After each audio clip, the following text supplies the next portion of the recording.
using electricity to produce aluminum, and this didn't make sense. It made more sense for you to sell the aluminum. So here you have some news from 2015 showing that the production of aluminum reduced uh, probably 40%. So if you can see 2011, 2014, it reduced significantly, and Brazil started importing a lot of aluminum from outside because it made more sense for you to buy aluminum from outside than to produce in Brazil. So PLD is a very interesting solution and strategy and policy and regulation in order to combine the needs for the energy sector with the need from the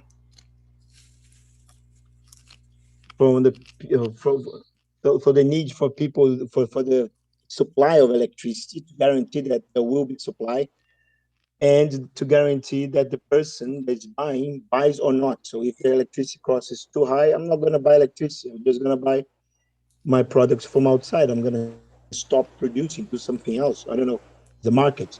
But the only problem, the main question and issue that I find with this PLD is that it's far too volatile, because it varies from 40 reals megawatt hour to 800. Nowadays, it varies to something like 530. And the main problem with this is that, for example, if it starts to rain in Brazil and rains for 5, 6 years, and the cost of electricity goes very low, anyone that invested in Brazil and put a lot of money in wind power plants and other projects to make money, they will not make money.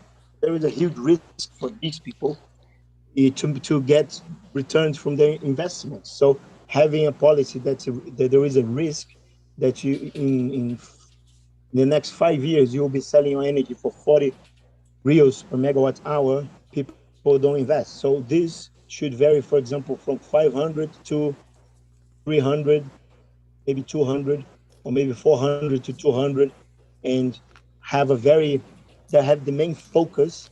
So create a methodology in order to maintain the cost as close as possible to 300, for example, would allow people to invest more in electricity in Brazil, and have real investment and people generating electricity, and would not the electricity costs would not go too high, so that people wouldn't want to build the industry to use the electricity in Brazil. It's good for both. Nowadays, this policy, this PLD is not good for anyone. It's terrible. It's good for ANEEL and ONS, which are always changing the methodology, and they know how they're going to change the methodology and how that's going to impact the PLD, and telling their friends how they're going to change and making a lot of money out of this. Because apart from that, it doesn't make any sense. Unrealistic, completely unrealistic. Guys, do you have any questions so far about this strategic convergence? So I'm focusing now on Brazil, but uh, I'm talking about strategic conservation. Any questions?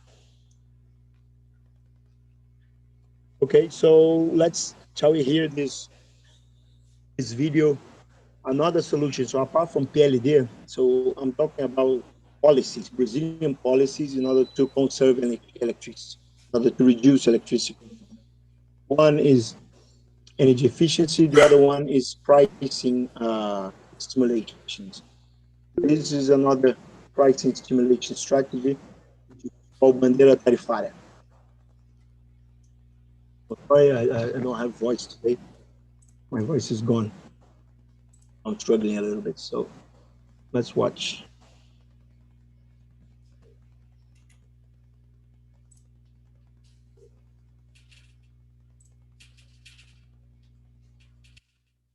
Começando mais um dia, apaga a luz, acende a luz e você continua sem entender a sinalização da sua conta de energia, né? Afinal, o que são bandeiras tarifárias? É hora de saber. Se você reparar bem, vai ver que todo mês na sua conta de luz estão lá as bandeiras tarifárias.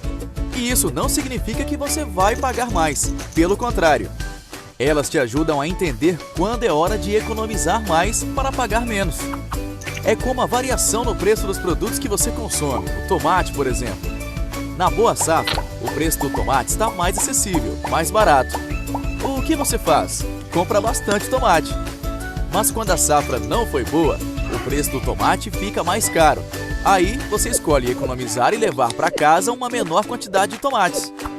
Você pode substituir o tomate por outra hortaliça, mas não pode substituir a energia elétrica.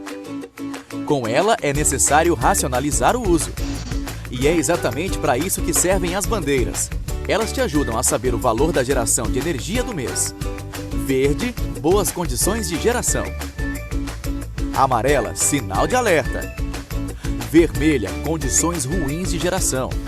No Brasil, há diversas maneiras de gerar energia. A mais barata é a gerada nas usinas hidrelétricas. Existem também as geradoras eólicas, solares, nucleares. Tem as usinas termoelétricas, quando estas geram a partir de combustíveis fósseis, como o diesel e o gás. A energia fica bem mais cara e poluente. Elas são acionadas quando outras fontes não são capazes de atender o consumo de energia elétrica no país. Durante o período chuvoso, a energia gerada pelas hidrelétricas é suficiente para abastecer grande parte do país. Mas em épocas de seca e calor, as termoelétricas precisam ser acionadas. Funciona assim. O operador nacional de sistema realiza cálculos e prevê durante o mês qual será o custo médio para o mês seguinte. E nós da ANEEL, Agência Nacional de Energia Elétrica, com a ajuda das bandeiras tarifárias, sinalizamos aí na sua conta de luz se o custo da geração de energia está mais alto ou mais baixo. Se na sua conta vier a bandeira verde, as condições estão boas para o uso consciente de energia. Mas se vier bandeira amarela, fique ligado e comece a pensar em medidas para poupar ainda mais energia. E se vier bandeira vermelha, use somente o necessário, pois o custo está alto. A vermelha ainda está classificada em 2 patamares: cara e muito cara. Por isso, quando a bandeira vermelha estiver aí na sua conta de luz, respire fundo, aperte os cintos e pense de que maneira você poupará energia para gastar menos. Este custo de geração de energia não é algo novo. Até 2014, ele vinha na sua conta de uma só vez nos reajustes anuais, mas você não sabia antes e por isso não tinha como se prevenir. Mas agora, com a sinalização das bandeiras tarifárias, você pode enxergar além. A ANEEL acredita que a informação pode levar ao caminho mais seguro e fazer com que você, consumidor, tenha a oportunidade de escolher sempre o melhor.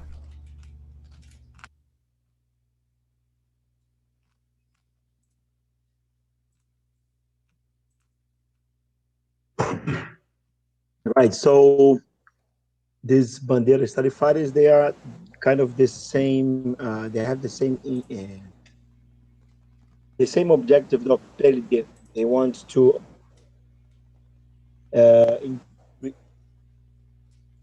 try to make the customer to consume less energy because you're increasing the costs, but also the costs of electricity with bandeira tarifária is also used to pay the extra costs for electricity generation with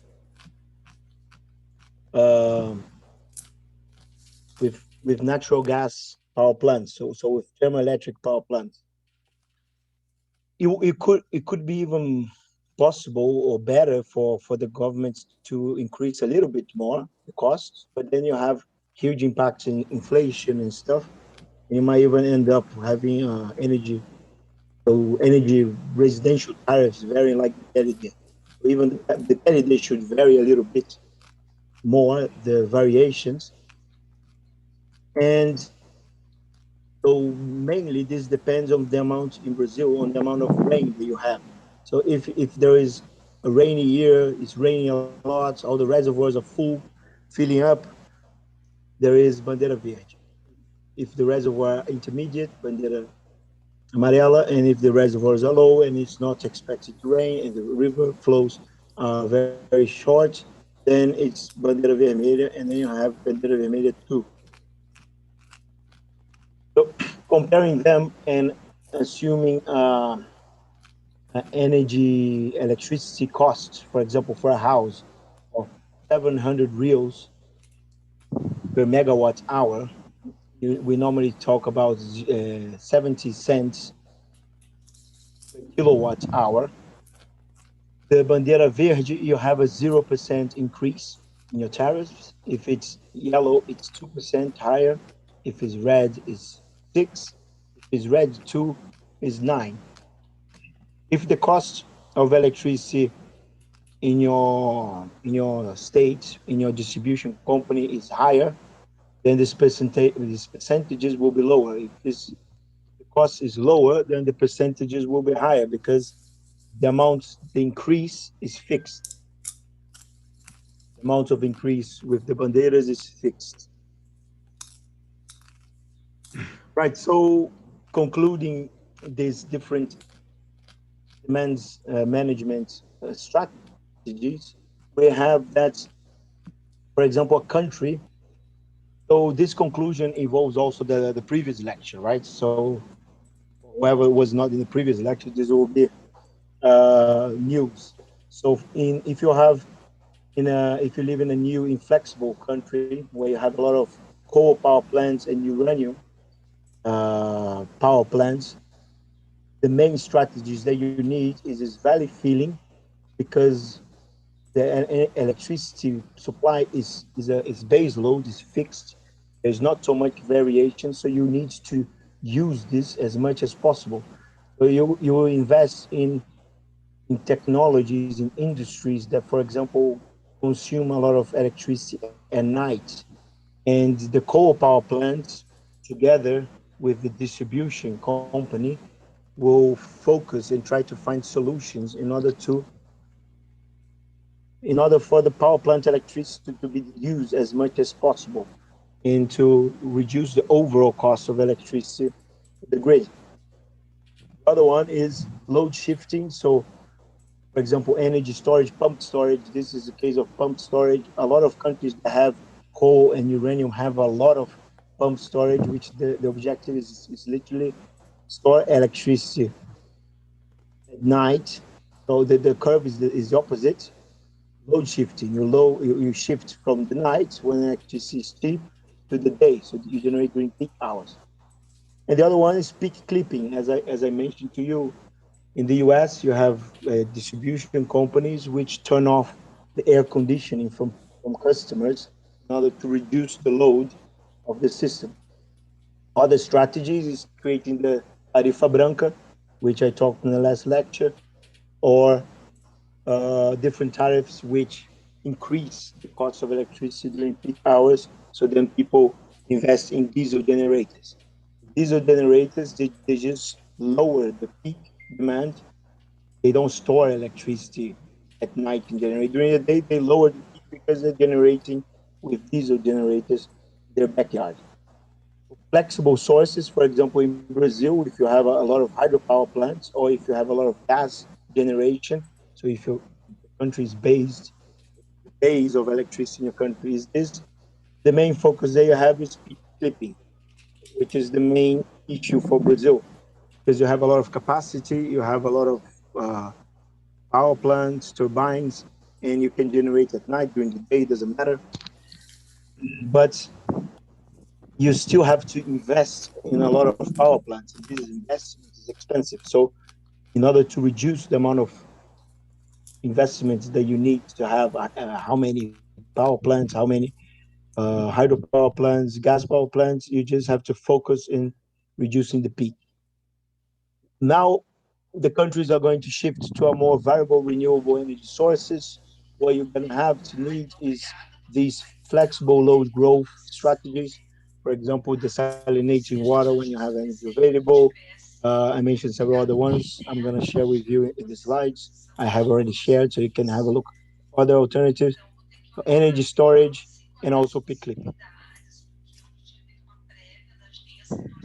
And you can also have a combination of all of this. So this slide I thought was very interesting. So you have a one building which you have a uh, common energy demand for a commercial building, And then what you can do, you can apply one strategy, which is energy efficiency, and reduce the energy consumption of your building.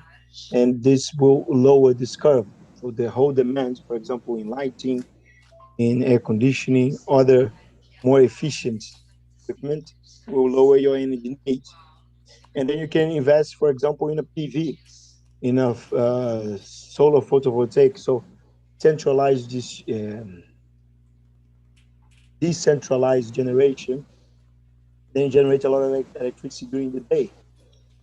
And this is also could be a peak clipping solution for one country where the peak demand start happens during the afternoon, which is in Germany. That's the case during the summer, for example. And then what you can also add energy storage. So you can add a battery to the system, and then you store your solar energy that you generated during the day, and you use it during the night. Then you remove these fluctuations. You have a very low constant demand for your building. These are different layers that you can add to to your energy portfolio. This study, which I looked, is very interesting to compare these different energy demand side measurements. For example, you have here wind share of an annual electricity demand. So, for example, how much wind electricity you generate compared to the rest of the electricity in your country, and then you have average wind owner revenue. So this is kind of the revenue that you have, how much money you make per megawatt hour in your wind power plant, and then they compare with different countries, different grids, and as the more wind power that you have in your grid, the less money you make. So if you're first person put your wind turbine, you will make a lot of money. But if you are the last one put a wind turbine, you are not going to make so much money. So the amount of money that you make reduce. How you can solve this? You can solve this by, for example, adding a battery. So this increase in average wind owner revenue. So these are all the same. Y-axis all the same. Sorry, this is the increase. This is the average. This is the increase. How much you increase the cost, the returns from the owner. So if you add 20% energy storage, load shifting. So if I have an energy storage solution for 20% of the overall demand of the system, you increase the cost. So you increase less than €5 per megawatt hour. And this benefit it reduces even further if you have a lot of wind in your system.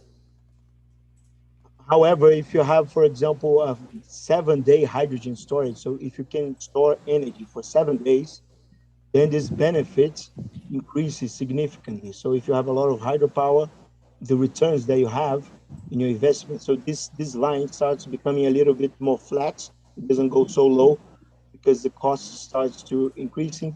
Because if you have wind power and you want to store with a battery, you don't do it. There are several cases. For example, in the Canary Islands, you can put pump storage Canary Island floor. They build a pump storage site that stores energy for 6 to 8 hours in order to balance the wind power, and it doesn't work. It just stays there because when it's windy for a week, and then it stops being windy for a week. So the cycles, so they get only this beginning of the cycle. They store energy when it starts to be windy, and then they stop storing, and then when it stops, wind stops, you can only you have a very short amount of energy that you store. So this is an interesting conclusion, and is interesting this slide because it's comparing different alternatives, so battery, uh, hydrogen, and this is the best solution, which is electric boilers, district heating. which is a demand-side management solution. So demand-side management solution, electric boiler is better than hydrogen storage. It's cheaper, much cheaper. So the idea is that the location that you have a lot of demand for heating, and when electricity prices go low, instead of burning natural gas to supply heat for your city or coal, you just turn on a radiator and it produce a lot of heat, and then this cheap electricity produce cheap electric heat, and then this electric heat is used to heat up houses in a district heating system. So what the study shows is that this in this case study that they developed in this paper, they show that demand side management is a much better alternative for the introduction of wind power in this particular location.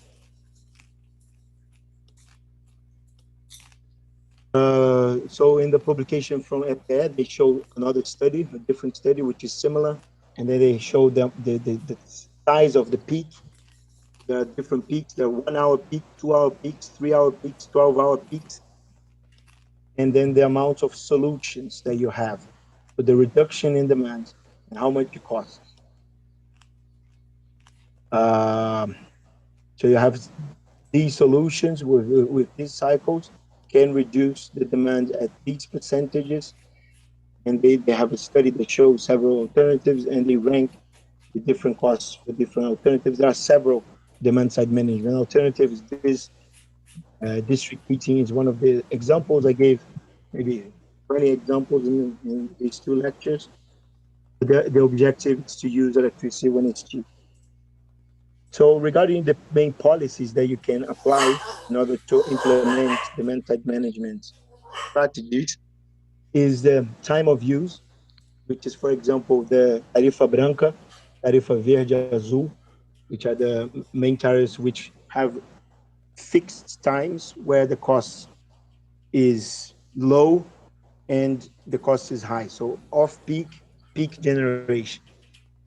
The main disadvantage of this system is that you have to constantly adjust manually with the government, adjust these prices, the timing, because the demand changes and people start using more air conditioning, and the strategy is not working. So then they increase the price, reduce the price, because the government always have to decide what's the cost. It's not actually the government.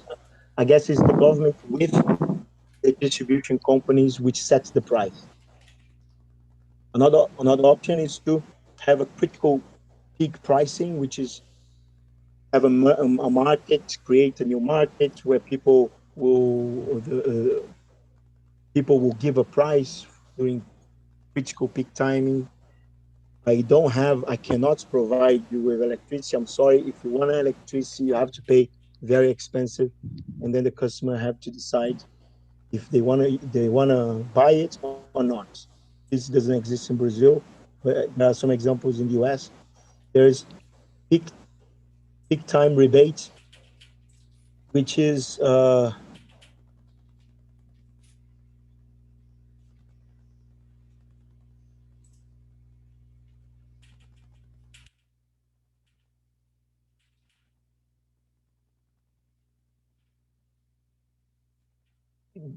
the is involved with the direct demand control. For example, if the customer is interested to be paid in order to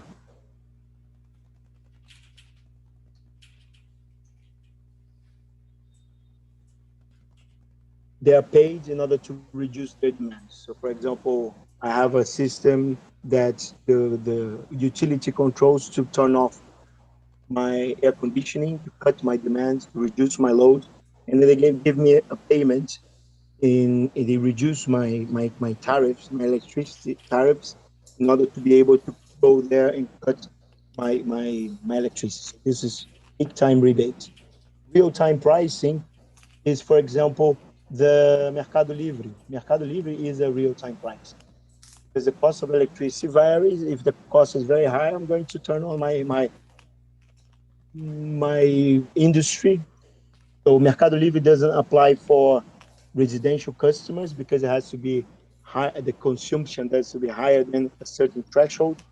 But given that the price of electricity varies hourly nowadays, they can decide if they turn on the system, if they turn off, when they operate, and they know that the price will vary hourly. So this is also applied in Brazil. It's real-time pricing. So comparing these three strategies, you have the risks that the policy, the strategy will work varies. So for example, tarifa convencional, you have no risk because doesn't it doesn't try to change anything.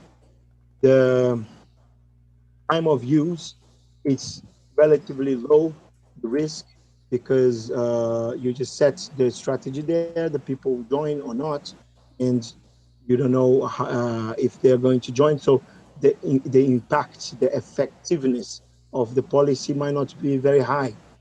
But then you have critical pricing, for example, critical pricing, the the people will have to decide, oh, it's very expensive. Am I going to cut down or not?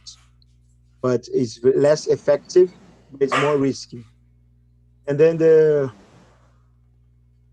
real-time pricing, people show here that even more risky because people don't know when it's going to vary, how it's going to vary, and it's more, it has a bigger impact. So the impact is better.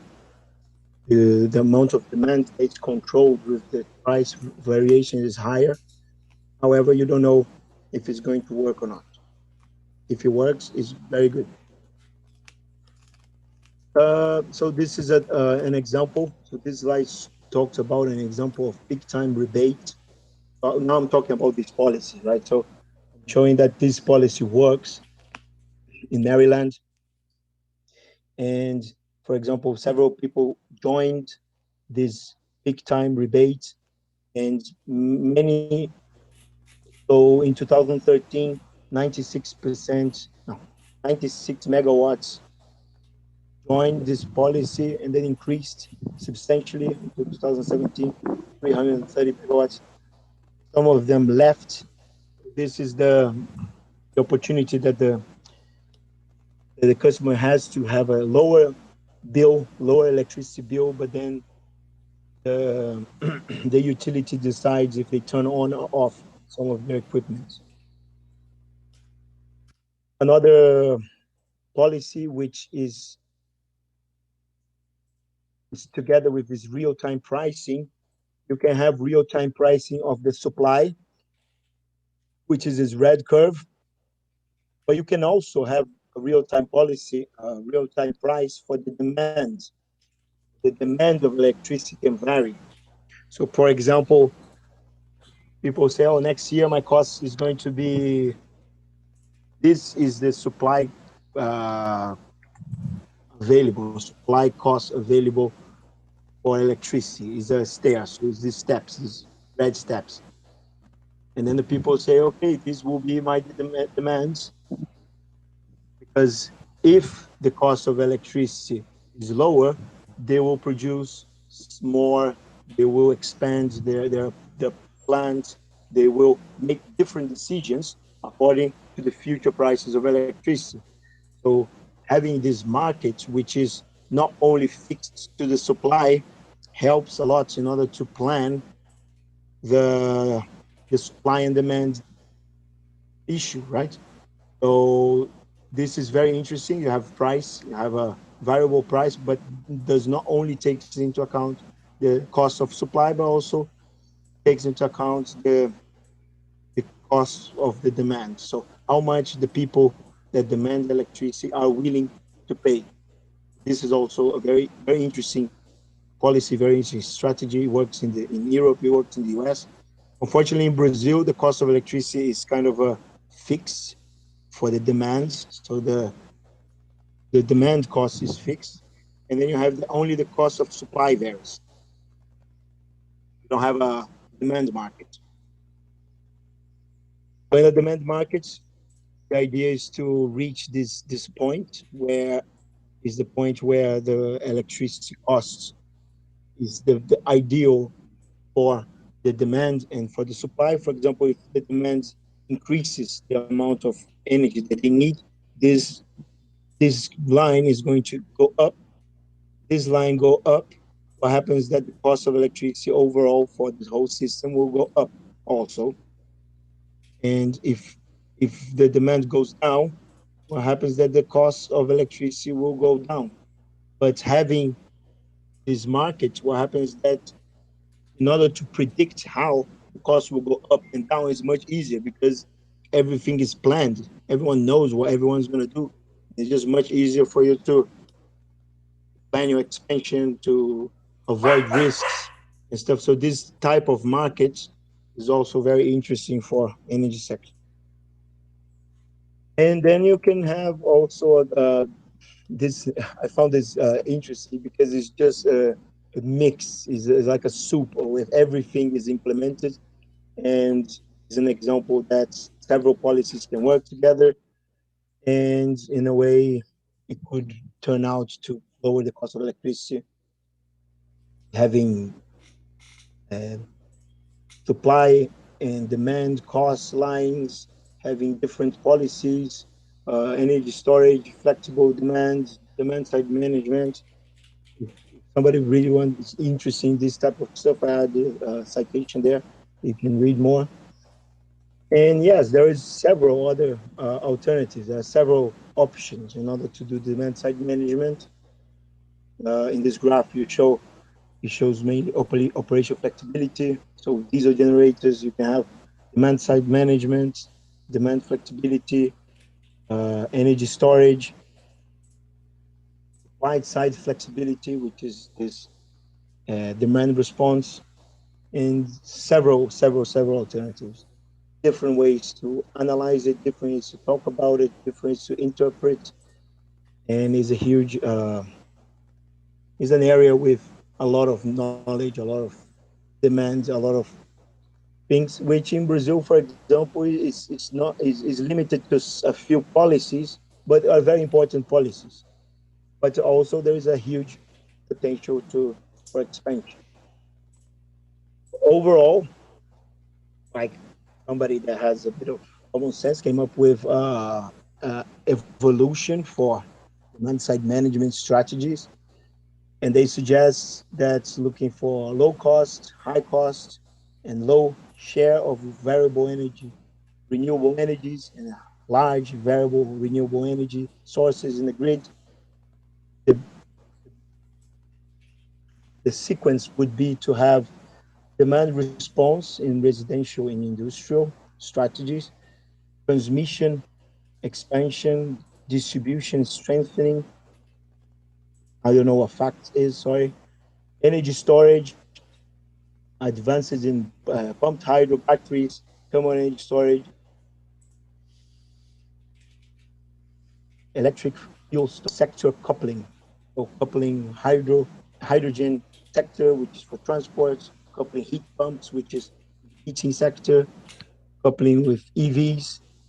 So this is kind of the equation in order to reach, let's say, 100% variable sorry guys, variable and renewable energy source. Now it's a different topic, very different topic. So this guy, do you guys have any questions about demand side management? I kind of finished the lecture, but I'm just going to talk about in practical terms, try to give some examples.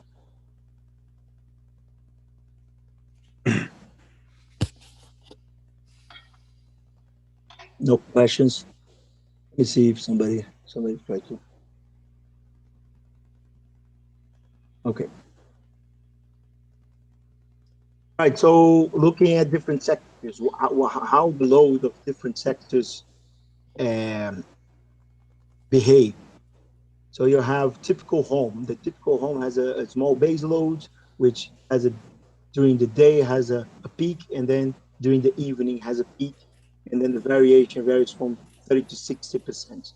Commercial sectors, you have small base loads at night, for example, freezers and stuff. And then during the day, you have air conditioning, lighting, and all that. And then you have a huge jump in the middle. And you have, so I would say that this peak happens more or less here. So this is a bit exaggerated because you still have at night. You don't have 3 hours at night. So this peak will be something like this. And the demand varies from 20 to 80%. This is a commerce. So this is a shopping center. This is a store. This type of load is the best load for a solar power plant, for example, because it's you wake up, you start generating electricity, you generate maximum during 12 o'clock, and then you go down. The load of the commercial building works. So, for example, if the government needs to decide who is going to receive solar panels, if we have, for example, 100% communist country, thank God we don't have 100% communist country. But imagine, like, somebody has to decide they will start investing solar power panels in commercial buildings. So that's kind of like, I'm just trying to say that's the most obvious solution. And then you have industrial load, which this varies a lot in different countries. For example, US, China, Europe, you have this base load because you have coal power plants, because you have nuclear power plants. And for example, in Brazil, the variation it varies much more. This industrial load, and this percentage also varies much more. I mean, it's not 90% is probably in China. Let's say China has 90% variation. Brazil might have 60% variation. So these are the different sectors, different loads. I talked a little bit about them. So looking at Egypt, for example, let's look at the demand in Egypt. You have the different. These are the seasons: January, February, March, and then you have these are the peak loads. So during the summer, there they have a lot of air conditioning. The peak load is like almost 40% higher because of this huge demand for air conditioning.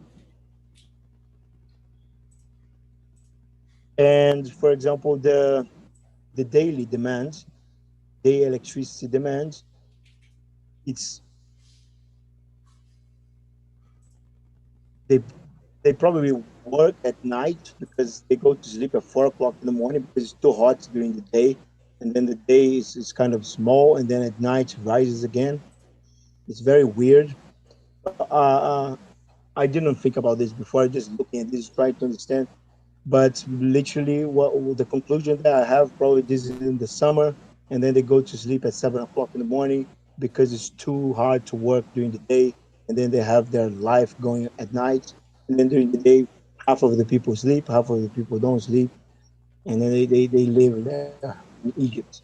You can have a lot of conclusion. Maybe I'm wrong, but we can analyze more by looking at the different sectors here because they also give the distribution of the electricity demand in different sectors. Uh, it's too complicated. I'm gonna try next time to understand more. This is the electricity demand variation in Australia with COVID, for example. They have in 2000 and the average March electricity demand in 2019, 2020. You had that these are small, these are residential demand. These are small and medium economy. These are large businesses. These are total daily demand. In the residential demand, you can see that you have two peaks. You have one peak here, and then you have another peak here, similarly to Egypt. But in this case, I think it's not because of people working at night, it's because here is the western side of Australia. So Sydney, Brisbane, Melbourne, and then this is Perth, Darwin, the other side of Australia, because Australia has something like 5 6 hours difference, maybe four to 6 hours difference. Then they have two peaks in the country. Then they have this in the middle because the middle happens mainly in Sydney in the east coast, east coast. has the most population. And you can see that due to COVID, people didn't go to work, so then it reduces substantially the demand. Industries, some of the industry shut down because of the lockdown and then reduce. So this just show, but this is the variation here is not 100%. So you can see that the base load is at zero point 0.9 in Australia, let's say zero point 0.9, and goes up to zero point 0.3.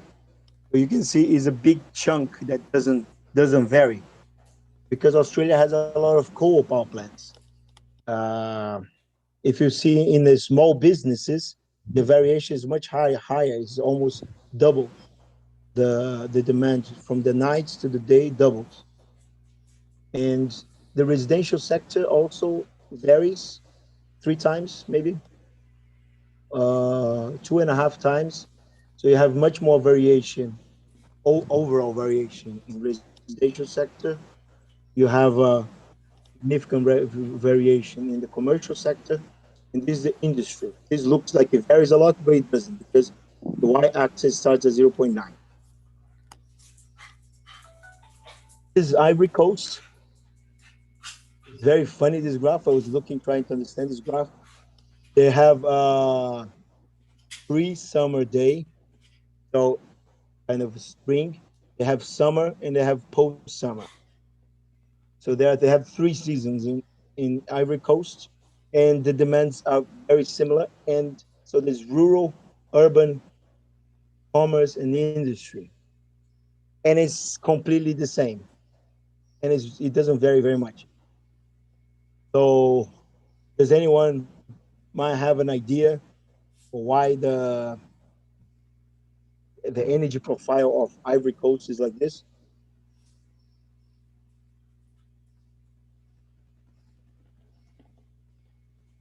Right. No one has an idea. I have a suggestion. So if I could uh, put money and bet and answer this question, is that electricity in Ivory Coast is very expensive.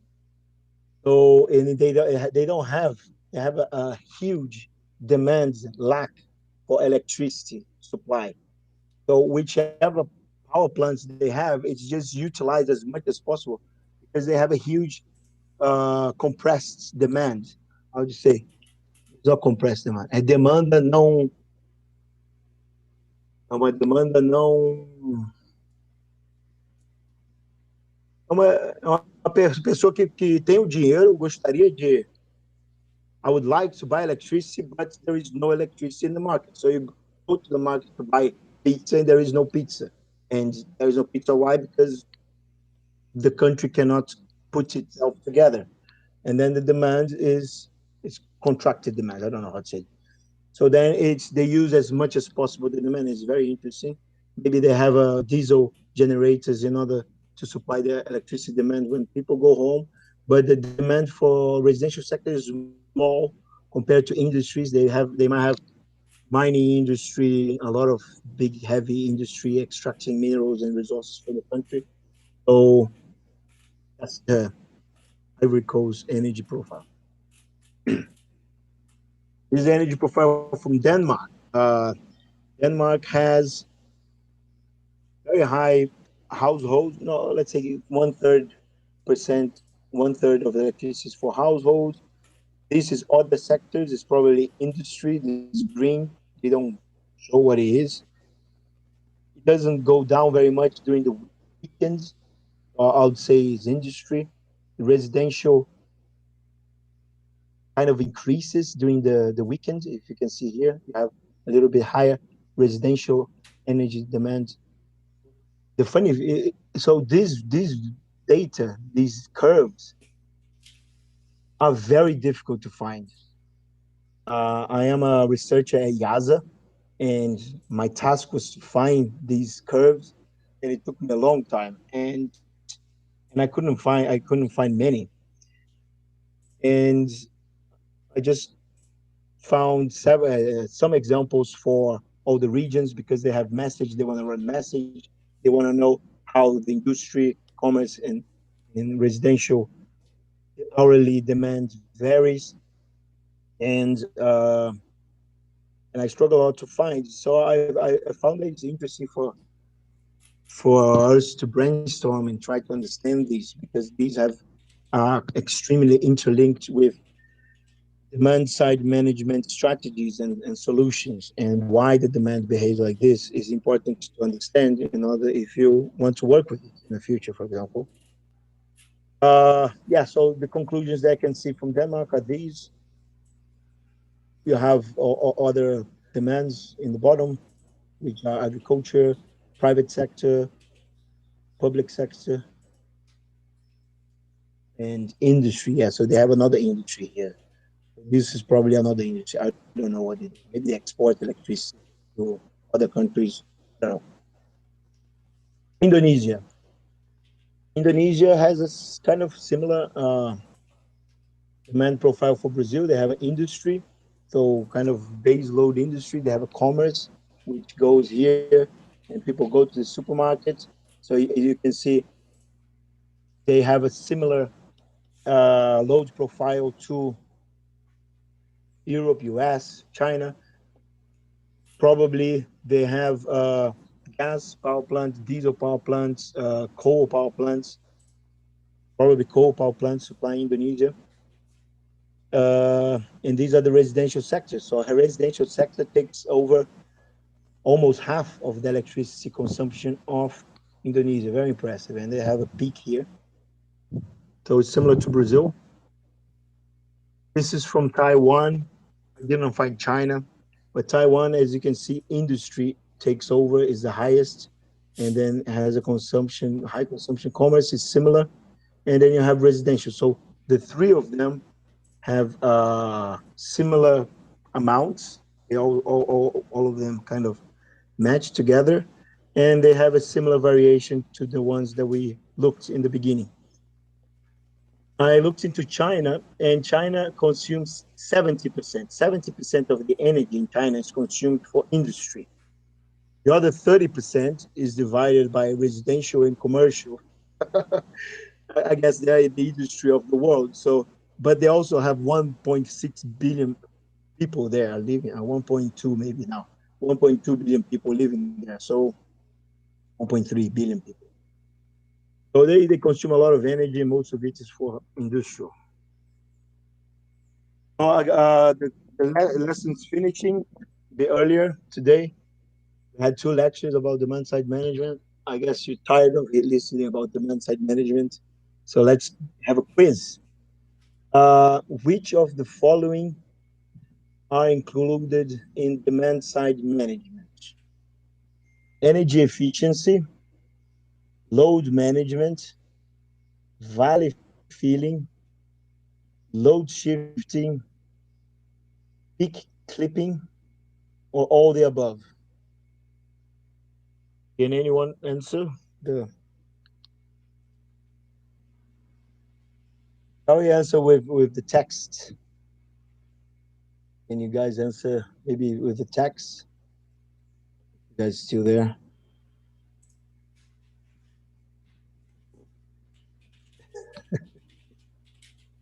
Also, Frederico, you answer. Thank you so much. Yeah, you're right. All the above. It wasn't such a difficult question, I would say, but yeah, it's tricky because it could be that one of them or it's not. Yeah, perfect. Congratulations. All the above. If property designed, right, if properly designed, who benefits from demand side management? The customer, the utility, society, or the regulators? All of the above.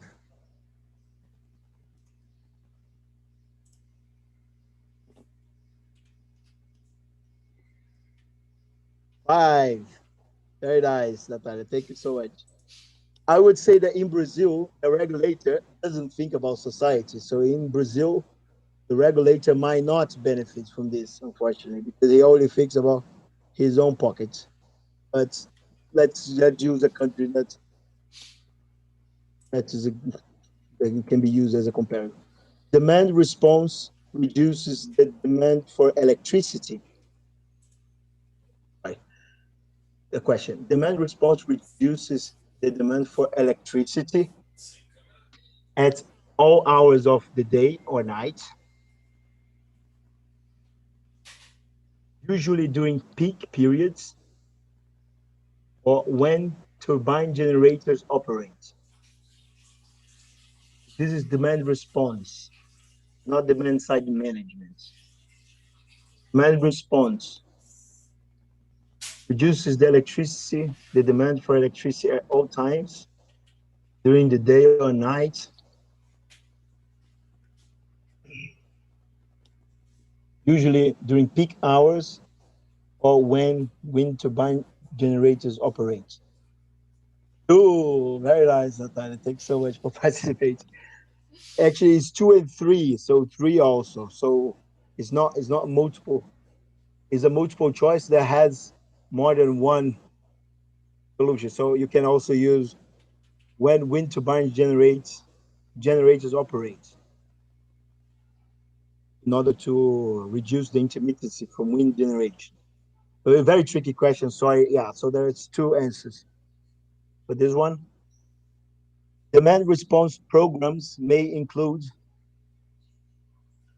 direct load control, interruptible electricity service, critical peak pricing, use of efficient appliances. This is also a bit tricky.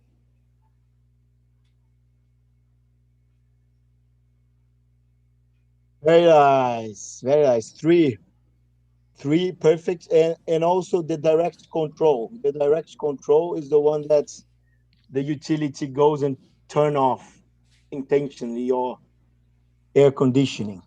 So two point. The four one, Natalia, is not demand response, is energy efficiency.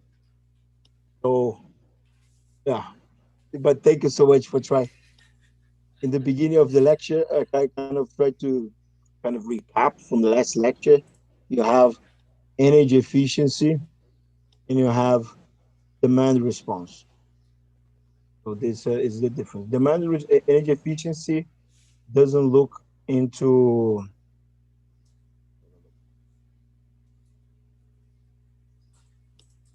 energy efficiency, just lowers the consumption. The demand response is that at this time I want to lower the demand. So you wouldn't buy a new lamp to reduce the demand at that particular time. You buy a new lamp, a more efficient lamp to lower your overall cost of electricity. But thank you so much. Conclusions of the lecture, of these two lectures, we have the energy efficiency focus on megawatt hour, so energy reduction, and demand response focus on peak load or peak supply or so megawatts. So they focus on electricity supply during 1 or 2 or 3 hours.